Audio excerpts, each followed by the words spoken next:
Full meals అంటే ఉట్టి కూర అన్నం పడేస్తే చాలదండోయ్.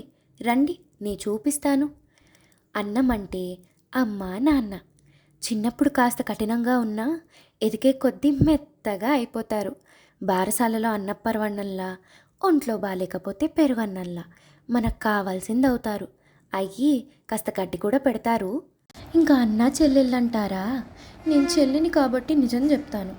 కస్సుబుస్సుమంటూ కరకరలాడే జంతికల్లా వాడుంటే నోట్లో వేసుకోగానే కరిగిపోయే తీయటి జాంగ్రీలాగా నేను. పరస్పర వ్యతిరేకుల్లా కనిపిస్తూ ఒకరినొకరు ఎన్ని మాటలు అనుకున్నా తిట్లు మటుకు కలిసే తింటానులేండి. తాతమ్మ కథలు ఇంకా ఆవకాయ కాలం గడిచే కొద్దీ ఊరుతాయే కానీ పాత పడవు. కొత్త ఆవకాయ కలిపిన గిన్నెలోనే అన్నం కలిపి ముద్దలు చేసి పెడుతుంటే అందరూ కూర్చుని తిన్న తీపి కారం గుర్తులు డైనింగ్ టేబుల్ మీద ఎప్పుడూ ఉండే పింగాణి జాడి గుర్తు చేస్తూనే ఉంటుంది. తలా తోక సంబంధమే లేని కాయగూరలన్నీ పరిస్థితుల ప్రభావం కొద్దీ ఒకే చోటకొచ్చి పడ్డట్టు పడతారు మన ఫ్రెండ్సు.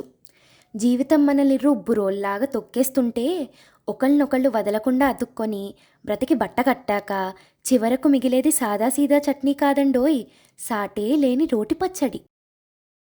అబ్బబ్బబ్బబ్బా! అన్నిట్లోకి పెద్ద గోల అదే మన వర్కు. కమ్మటి పప్పులా ప్రశాంతంగా బతికేద్దాం అంటే అందులో చిటపటలాడే పోపులాగా మన బాసుగాడు తగులుకుంటాడు. పప్పు చారు కూడా సరిపోని జీతం ఇస్తున్నా వీడిని భరించకపోతే కెరియర్ అప్పడం అవుతుందన్న భయంతో అన్నీ భరించాల్సి వస్తుంది. ఈ భోజనాలు పెట్టే ముందు తెలియాల్సింది, అసలు మీకు ప్లేన్ అప్పడం నచ్చుతుందా లేదా కారం అప్పడమా? చివరికి అన్నీ ఎలా ఉన్నా అన్నిటినీ ఆరగించుకోవడానికి కావాల్సింది ఒక తోడు.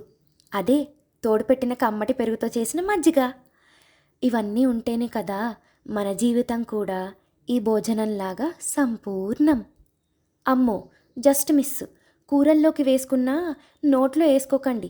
ఈ కరివేపాకు మన బంధువుల్లాగా ఉత్త చేదు. జీర్ణం జీర్ణం వాతాపి జీర్ణం.